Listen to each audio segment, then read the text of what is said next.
Hey guys, welcome back to my YouTube channel hospitality bus and I hope you all must be doing really well. तो अभी तो मुझे ऐसा feel आने लग गया है कि मैं एक वो इंसान हूं जो कि एनसीएचएमसीटी के एग्जाम में बहुत ज्यादा इंपॉर्टेंट रोल प्ले करता हूं। मतलब कि एग्जाम 2020 का हो गया, 2021 का हो गया और अब फाइनली 2022। तो मतलब कि मतलब एक पूरी जर्नी रही है कि 2020 के स्टूडेंट्स को इतना लीड करा, फिर 2021 के और अब फाइनली 2022 के स्टूडेंट्स को लीड करना। मतलब मुझे मेरे अंदर भी उतना ही क्रेज रहता है जितना आप लोगों के अंदर रहता है एग्जाम से रिलेटेड। तो फाइनली एनसीएचएमसीटी का एग्जाम फॉर्म आ चुका है 2022 का। आप लोग जाकर एग्जाम फॉर्म को भर सकते हो, रजिस्टर कर सकते हो if you are into hospitality management और if you want to pursue your career in hospitality management field और any sector that comes under hospitality management. So basically अगर एनसीएचएमसीटी के एग्जाम फॉर्म की बात करें तो उसमें इतना डिटेल में इतनी सारी चीजें दे रखी है, इतने सारे टर्म्स एंड कंडीशंस दे रखे हैं, पॉसिबल नहीं है एक वीडियो में उसके बारे में बात करना। और अगर पॉसिबल भी है तो वीडियो बहुत ज्यादा बोरिंग हो जाएगी। और क्योंकि मतलब मुझे ऐसा लगता है कि एक इंसान जिसने अगर 12th करी है या फिर 12th कर रहा है तो उसके अंदर इतना दिमाग है कि वो नॉर्मली उसे पढ़कर समझ सकता है। कुछ चीजें ऐसी हैं जिन्हें थोड़ा समझना मुश्किल है या फिर ऐसा बोलो जिनका हाईलाइट होना बहुत ज्यादा जरूरी है। तो मेरी आज की इस वीडियो में हम लोग एनसीएचएमसीटी के जो 2022 एग्जामिनेशन है उसके जो मोस्ट इंपॉर्टेंट पॉइंट्स हैं उन्हें हाईलाइट करेंगे, उनके बारे में जानेंगे जिन्हें जिन्हें जानना बेसिकली जरूरी है आप लोगों के लिए। कितने बच्चों का ये क्वेश्चन भी आ रहा था कि एनसीएचएमसीटी में जो मेरिट आती है वो तो मार्क्स के बेस पे आती है, यानी कि जिनके ज्यादा मार्क्स आए हैं उसकी ज्यादा अच्छी मेरिट आएगी। अगर किसी के सेम मार्क्स हो गए तो फिर कैसे मेरिट आएगी, लाइक इस टाइप के क्वेश्चन। तो बिल्कुल लॉजिकल क्वेश्चन है और इस क्वेश्चन का मतलब ऐसे क्वेश्चन का भी हम लोग आज की वीडियो में हम लोग आंसर करने वाले हैं। चलिए गाइस, आज की इस वीडियो को स्टार्ट करते हैं बिना देरी करे हुए। ओके, सो मैंने यहाँ पर कुछ नोट्स टाइप बना रखे कि understanding the NCHMCT 2022 exam in detail. कुछ पॉइंट्स को हाईलाइट कर रखे उसे हम लोग डिस्कस करते हैं। रजिस्ट्रेशन की बात करें सबसे पहले स्टार्टिंग से, तो रजिस्ट्रेशन आप लोग कर सकते हो 4 फेब से इसका रजिस्ट्रेशन चालू हो गया था, जो कि अकॉर्डिंग टू एनसीएचएमसीटी अभी 3 मई तक रहेगा। यानी कि अगर लेट्स से कि अगर कुछ होता है कंट्री में, कोई क्राइसिस आता है या कोई किसी भी रीजन से एग्जाम को आगे पोस्टपोन करना पड़े तो हो सकता है कि ये वाली डेट ये लोग आगे पोस्टपोन करते, जो कि लास्ट डेट है एग्जाम के फॉर्म को भरने की 3 मई को 5 PM तक आप लोग एग्जाम का फॉर्म भर सकते हो और अपने फीस सबमिट कर सकते हो। आई थिंक 11 PM तक समथिंग, बट अगेन 3 मई तक जाना ही क्यों, सर्वर डाउन हो जाते हैं इतने सारे बच्चे जब लास्ट में अप्लाई करते हैं। तो जो कुछ चुनिंदा बच्चे मेरी वीडियो देख रहे हो 3 मई मतलब अगर मई की बात है तो 1st, 2nd और 3 मई को तो मत ही करना अपना फीस वगैरह जो भी पे करना, और एग्जाम उससे पहले अपना करके रखना अगर आप इंटरेस्टेड हो एग्जाम का फॉर्म भरने में।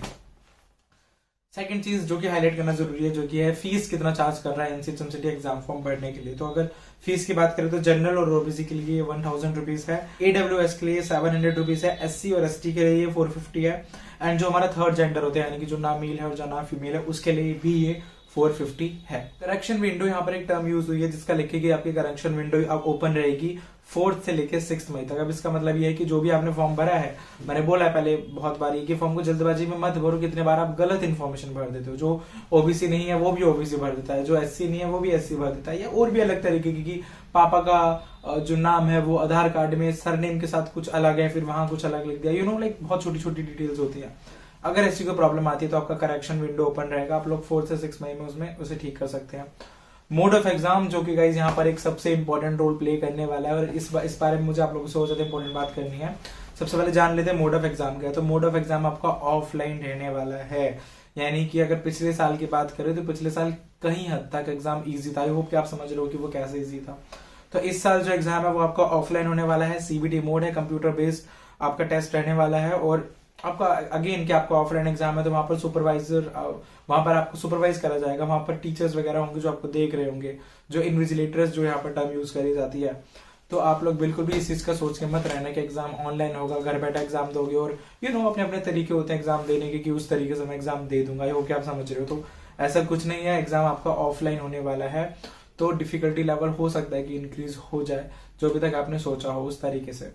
अगर एग्जाम के टाइम की बात करें तो 10 AM यहाँ पे टाइम दिया है, 10 AM से लेकर 1 PM तक का एग्जाम का टाइम है, यानी कि सुबह 10 बजे चालू होगा और 1 बजे एग्जाम का आपका खत्म हो जाएगा। 3 घंटे का आपका एग्जाम रहने वाला है। आप गाइस यहाँ पर एक चीज समझना कि अगर एग्जाम 10 बजे का है तो प्लीज अंडरस्टैंड दिस थिंग कि आप लोगों को सेंटर पे कुछ नहीं तो करीब 9:30 बजे तो पहुंचना ही है।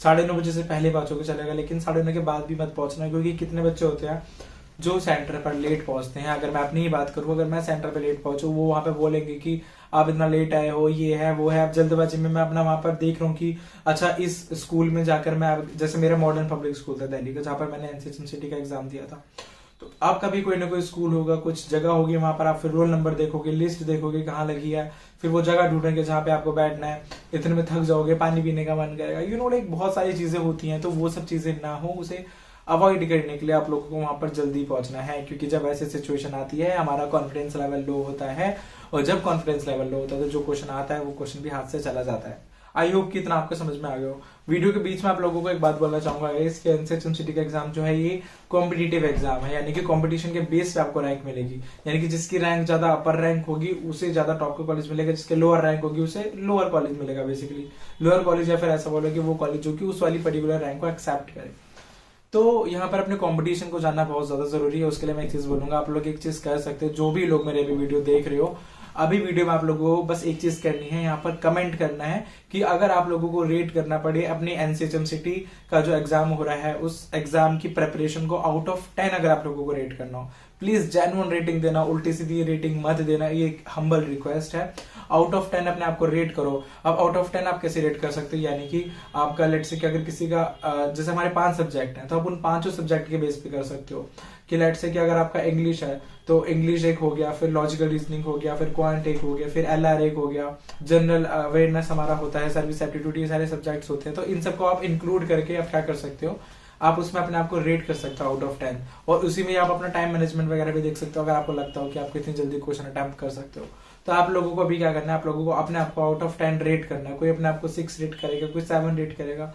अगर 2 भी रेट कर रहे हो तो इट्स टोटली फाइन, यूट्यूब है, कोई जानने नहीं वाला, कोई घर आके नहीं पूछने वाला कि यार 10 रेटिंग, 10 में से अगर 2 भी रेटिंग है तो 0 भी है तो भी चलेगा, 10 आउट ऑफ 10 है तो भी चलेगा। बट अगेन आप लोग अपना भी कमेंट करो और दूसरों का भी फीडबैक लेके जानो, क्योंकि जितने ज्यादा लोग कमेंट करेंगे उतना ज्यादा हम लोगों को पता चलेगा कि एनसीएचएमसीटी का आप लोगों का प्रिपरेशन कैसा चल रहा है। इसमें जो हमारी नेक्स्ट चीज है वो है सेंटर ऑफ एग्जामिनेशन। अब सेंटर ऑफ एग्जामिनेशन को भी लेके मुझसे बहुत बच्चों ने क्वेश्चन पूछा कि वहां पर सेंटर ऑफ एग्जामिनेशन में जिन्होंने अलग अलग लोकेशन पूछी है तो क्या वो सारी लोकेशन भरना कंपलसरी है।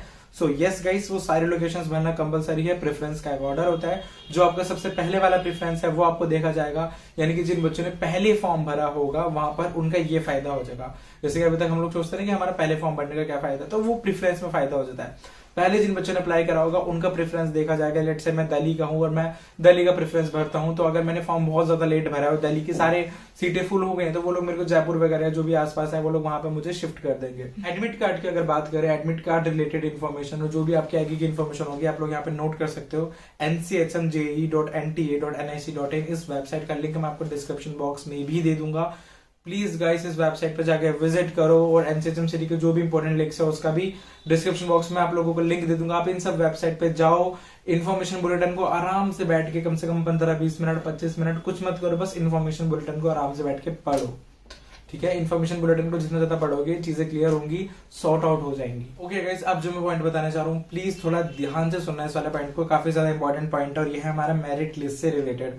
सो आप लोगों का जो भी एनसीएचएमसीटी में एडमिशन होने वाला है, whether it is central government institute, state government या फिर प्राइवेट इंस्टीट्यूट, अगर आप लोग चाहो तो मैं आप लोगों को यहाँ पे चाहोगे मैं दे ही दूंगा, मैं लिस्ट शेयर कर दूंगा। उसमें सबके कॉलेजेस के आगे लिखा है CIHM का मतलब है सेंट्रल गवर्नमेंट इंस्टीट्यूट, SIHM का मतलब है स्टेट गवर्नमेंट इंस्टीट्यूट और PIHM का मतलब है कि private institute of hotel management. तो आप लोगों में से बहुत सारे लोगों को जो मुझसे आगे पूछेंगे कि ये कौन सा इंस्टीट्यूट है, ये सेंट्रल गवर्नमेंट है, स्टेट गवर्नमेंट है, प्राइवेट, तो आप लोगों को अभी यहाँ पर ये चीज देख लेनी है कि कौन सा इंस्टीट्यूट है। ठीक है, आगे हम लोग मेरिट लिस्ट पे आते हैं तो मेरिट लिस्ट के बेस पे आप लोगों को पता चलेगा कि आपको कौन सा कॉलेज मिल रहा है। अब जो मेरिट होगी वो अगेन इस चीज पे डिपेंड करती है कि जिसके ज्यादा मार्क्स होंगे, जिसके ज्यादा परसेंटेज होगी उसकी हायर रैंक आएगी। ठीक है, ये चीज होगी। अब यहाँ पर एक क्वेश्चन जो सबसे ज्यादा आता है वो ये आता है कि अगर 2 स्टूडेंट्स हैं या फिर 3 स्टूडेंट हैं या फिर 5 स्टूडेंट्स हैं, उन सब लोगों के सेम मार्क्स आ गए तो फिर क्या होगा, फिर कैसे किसी को रैंक किसी की देखी जाएगी। अगर सेम मार्क्स हैं तो फिर तो रैंक कैसे देखी जाएगी, वो मुश्किल हो जाएगा। तो उस चीज को भी एनटीए ने यहाँ पर एक्सप्लेन करा, उन्होंने क्लियरली यहाँ पे लिखा है कि अगर मार्क्स सेम होते हैं तो जिस स्टूडेंट के इंग्लिश में ज्यादा मार्क्स होंगे उसकी रैंक को ज्यादा करा जाएगा। ठीक है, आई होप कि आप लोगों को क्लियर हो गया हो। अब आपके दिमाग में क्वेश्चन आ रहा होगा कि ठीक है हमारे मार्क्स भी सेम है, अगर हमारे इंग्लिश के भी मार्क्स सेम होंगे तो फिर क्या होगा। तो अगर इंग्लिश के भी मार्क्स आपके सेम है तो जिसके सर्विस एप्टीट्यूड में ज्यादा मार्क्स होंगे उसके मार्क्स को देखा जाएगा और उसकी रैंक ज्यादा आ जाएगी। अगर आप लोगों के सर्विस एप्टीट्यूड में भी मार्क्स सेम है, यानी आप लोगों के एनसीएचएमसीटी में सेम मार्क्स है एग्जाम में, फिर आपके इंग्लिश में भी सेम मार्क्स है, फिर आपके सर्विस एप्टीट्यूड में भी सेम मार्क्स है, मतलब मुश्किल है, बहुत ज्यादा एक्सेप्शनल केस होता है, बट अगर हो गया तो फिर जिसकी एज ज्यादा होगी, ज्यादा जो ओल्डर होगा उसे प्रेफरेंस दिया जाएगा और उसकी रैंक ज्यादा हो जाएगी। इसके आगे एक्सेप्शनल केस नहीं होता, इतना भी ज्यादा नहीं होता, ये भी खुद एक्सेप्शनल केस है। तो पहले इंग्लिश के मार्क्स देखे जाएंगे, फिर सर्विस एप्टीट्यूड और फिर एज।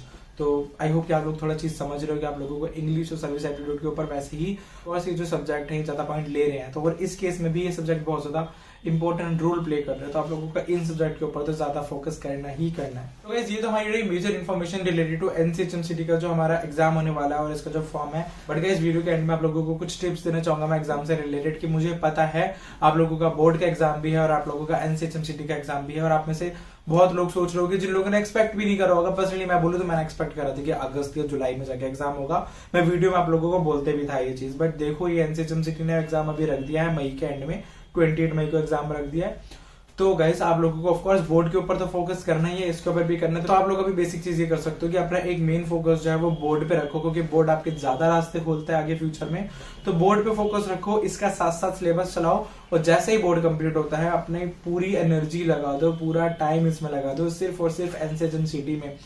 क्योंकि again I am telling you कि एनसीएचएमसीटी कोई बहुत ज्यादा मुश्किल एग्जाम नहीं है। अगर आप एवरेज स्टूडेंट हो, थोड़ा आपको मेहनत करने की जरूरत है। ऑफकोर्स टॉप के एचएम्स को अगर लेके चलोगे फिर तो एग्जाम मुश्किल है, ठीक है। तो अगेन लेकिन कोई ऐसा कोई नीट जैसा या फिर जेईई जैसा कोई ऐसा मुश्किल एग्जाम नहीं है। तो अगेन अगर आप कर लोगे ना अच्छा, तो अगर आपको अच्छा कॉलेज मिल जाएगा तो आपके लिए बहुत बेटर है। मैं अपने वीडियो में जो भी सारी अच्छी बातें बताता हूँ ना कि ये होता है ये होता है ये होता है, मैं सिर्फ टॉप कॉलेजेस की बात कर रहा होता हूँ, ठीक है। तो अगेन अगर आप लोग टॉप कॉलेज टारगेट कर रहे हो तो आप लोगों को मेहनत करनी पड़ेगी, और अगेन अभी से ही आपको पूरा प्रॉपर एक टाइम स्केड्यूल बनाकर चलना पड़ेगा। बुक के बारे में मैंने आपको पता नहीं कब से बताया, आई थिंक मैं कब से बताते आ रहा हूँ, जब मैंने 2020 स्टार्ट करा था वीडियो बनाना, तब से मैं आप लोगों को अरिहंत की बुक रेकमेंड करते आ रहा हूँ। तो अगेन आप लोग अरिहंत की बुक से पढ़ाई करो, अरिहंत की बुक का सिलेबस कंप्लीट करो। एंड आई होप कि आप लोगों ने भी कमेंट कर दिया हो, अपना प्रेपरेशन बता दिया हो आउट ऑफ 10। अगर नहीं बताया तो बताओ जल्दी कि आउट ऑफ 10 आपको क्या लगता है कि आपके कितने मार्क्स आ सकते हैं। अगर आपको रेट करने अपनी प्रिपरेशन को बेसिकली आउट ऑफ 10, तो वो आप